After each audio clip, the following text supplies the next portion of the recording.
Está começando mais um vídeo da nossa cobertura da série Pinguim e hoje o papo é sobre o 6º episódio. Bom, o capítulo dessa semana começa ali com um pequeno salto temporal em relação ao episódio passado. Não foi dito exatamente quantos dias se passaram desde que o Oz e o Victor encontraram aquele esconderijo subterrâneo, mas agora a coisa já está toda estruturada e bem azeitada. Eu chutaria que o salto temporal foi ali por volta de umas 2 semanas e agora o Pinguim já se tornou um grande fabricante e fornecedor da droga Bliss. Fale o que quiser do homem, mas o Oz é um mestre da logística. Olha que louco, o cara conseguiu cultivar outros cogumelos daqueles 2 únicos que sobraram e já está levando o Bliss para ser vendida por praticamente todas as gangues de Gotham. Acho que muitas pessoas notaram, né, que a Bliss lembra aquela metanfetamina de Breaking Bad, só que em vez de azul é vermelha. E o mágico Oz começa o episódio fazendo um questionamento. Quem tem o poder nessa cidade? Os Falcone, que nem existem mais praticamente? Ou os Maroni, que meio que estão desmoronando? E é exatamente nesse vácuo de poder que o mágico Oz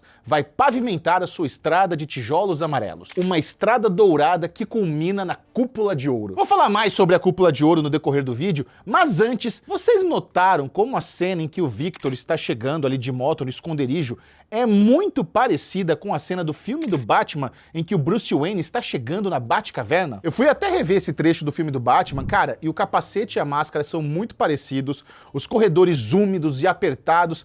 Não pode ser uma coincidência, tá muito parecido. E essa cena, por algum motivo, me deixou encucado, eu fiquei com a pulga atrás da orelha. Por que a série faria esse paralelo entre o Victor e o Batman? Aí a mente da teoria começa a pipocar. Será que o Victor vai se tornar um Robin no futuro? Eu sei que isso é meio bizarro de pensar, mas nos quadrinhos o Jason Todd tentou roubar os pneus do Batmóvel, mas foi acolhido pelo Batman e acabou se tornando o segundo Robin. Será que o Matt Reeves vai fazer uma versão híbrida do Robin, em que, na verdade, o rapaz tentou roubar os pneus do Pinguim, foi um pupilo ali do vilão por algum tempo, se arrependeu pra depois trocar de lado e ser o sidekick do Batman? Isso é meio... Editor, isso é muito bizarro ou você acha que é possível? Acho que é possível, ou a gente tá tendo os opostos. Ele pode ser o Robin do Pinguim. Mas eu vou falar mais sobre isso. Quando eu jogo essa possibilidade no ar, né, quando eu me ouço falando sobre isso, eu sei que sou um pouco bizarro. Mas sendo bem sincero, cara, isso seria tão diferentão que pode ser muito atraente pra série. Eu quero muito ver como os fãs puristas reagiriam caso isso acontecesse. Mas vamos lá, vamos entender como está sendo estruturado a dinâmica de poder no submundo do crime pelo Pinguim. Qual é a mentalidade do Oz? Ele sabe que existe muito poder nas ruas. Os rejeitados da cidade querem ser acolhidos, querem ser cuidados. E cuidar dos que precisam de cuidado é um desejo do Pinguim. Pô, a gente tá vendo, a sua maior inspiração era aquele gangster de rua, gente boa lá, o Rex Calabrese, conhecido exatamente por ajudar as pessoas pobres do bairro. E o Oz montou um esquema em que todos recebem uma boa grana e todos ficam de boca fechada. O esquema é o seguinte, ele produz a droga,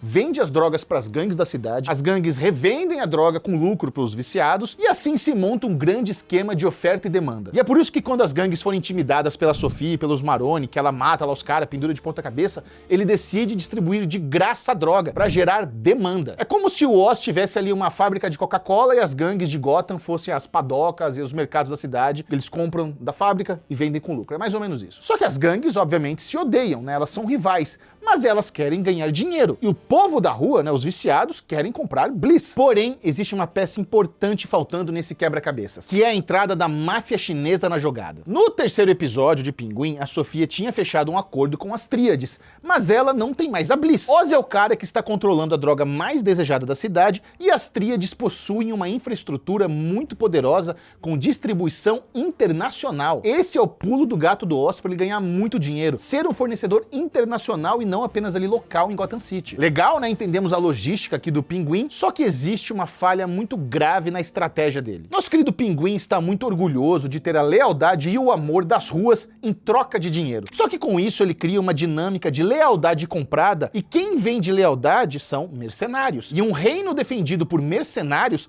está vulnerável caso um inimigo apareça com mais dinheiro. E o oposto disso está acontecendo entre os Maroni e os Gigantes. Nesse episódio a gente viu que a Sophie e o Sal estão criando um vínculo legítimo, repartindo pão, falando de suas famílias, tomando vinho juntos e saboreando uma receita típica da cultura da falecida esposa do Sal. O Oz matou as pessoas que esses dois mais amavam na Terra. Alberto, o irmão de Sofia, e no caso de Sal teve o combo da crueldade porque a esposa e o filho foram queimados vivos. Esse vínculo entre eles, entre a Sofia e o Sal, é muito mais poderoso, muito mais genuíno do que o vínculo que o Oz criou com seus tenentes mercenários. Inclusive, essa fragilidade da lealdade comprada, será que já não foi comprovada com a namorada do Oz dedurando seu paradeiro pra Sofia? A gente viu como o Saul ficou completamente indignado quando ele e a Sofia foram lá revistar o apartamento abandonado do Oz, e ele descobriu que seu grande inimigo não se importa com ninguém. Como castigar uma pessoa que matou o amor de sua vida se essa pessoa não tem nenhum vínculo afetivo? Mas a gente sabe que o Oz possui sim uma pessoa em sua vida que ele se importa muito. Uma pessoa que ele escondeu por todos esses anos, mas que agora está ali, no coração da parte pobre de Gotham City. E a gente se pergunta, né, o que o Sal Maroni e a Sofia Gigante seriam capazes de fazer se eles pudessem colocar suas mãos sobre a mãe do Oz, a pessoa que ele se importa nessa vida. Dinâmica de poder é um dos principais temas dessa série. E existe uma questão que afeta diretamente a parte pobre da cidade, que é a parte que o Oz e sua turma vivem. Gotham tem como prioridade atender os ricos. Aquele racionamento de energia elétrica afeta apenas os rejeitados da cidade. E agora o Oz está muito envolvido com esse lado de Gotham, porque sua mãe é uma moradora daquele local. E a gente sabe que o grande pesadelo do Oz é decepcionar sua mamãezinha. É por isso que o Oz se arrisca e vai lá intimidar aquele político com o alicate no nariz do cara, obrigando ele a trazer energia elétrica de volta pro bairro. E aqui eu quero dedicar um momento do vídeo para falar sobre a minha aposta em relação ao Vic, ao futuro do Vic. Depois desse episódio 6, eu começo a acreditar que a história do Vic não é uma história sobre um jovem que será corrompido pela sedução do poder pelo crime. Isso pode até ser o começo da história dele, mas eu estou apostando que a história do Vic é uma história sobre arrependimento. A gente nota que existe muita empatia nesse menino. A forma como ele trata a mãe do Oz, a forma como ele ficou completamente horrorizado quando matou o Squid,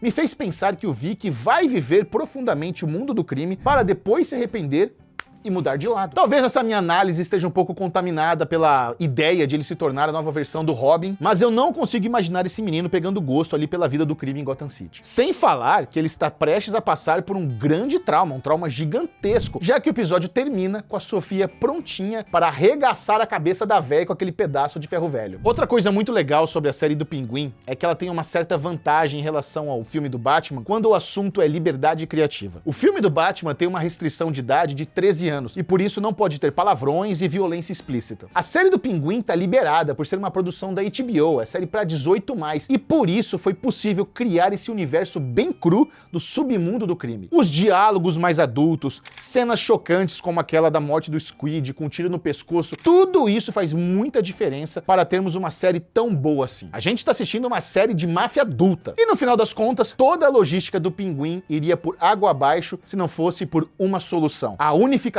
das ruas. A Cúpula de Ouro foi uma sacada brilhante. Oz organizou a revolta dos detentos e unificou as gangues de Gotham junto com a máfia chinesa. Tudo isso ali na base da malemolência, do papinho e da cervejinha gelada. Os rejeitados da cidade, sem sobrenome conhecido, se uniram contra as grandes casas com nomes importantes, contra os Maroni, contra os Gigante. E olha que legal, se você procurar o significado figurado de cúpula no dicionário, você encontra a seguinte definição: conjunto constituído pelos dirigentes de uma instituição, partido político ou organização. Quando esse episódio acaba, o Oz conseguiu organizar o crime desorganizado das ruas de Gotham para bater de frente contra a elite do crime organizado representado pela aliança dos Maroni e os Gigantes. Foi realmente um feito impressionante. Sabe o mais legal? Sabe de onde ele tirou a ideia do nome Cúpula de Ouro? Ouro é o nome da cerveja gelada que ele distribuiu ali pra galera, chama Gold. A inspiração dessa organização veio da cerveja barata que a galera das ruas consome no dia a dia. Se fosse aqui no Brasil, seria a Cúpula Itaipava, sei lá, cúpula, o que seria?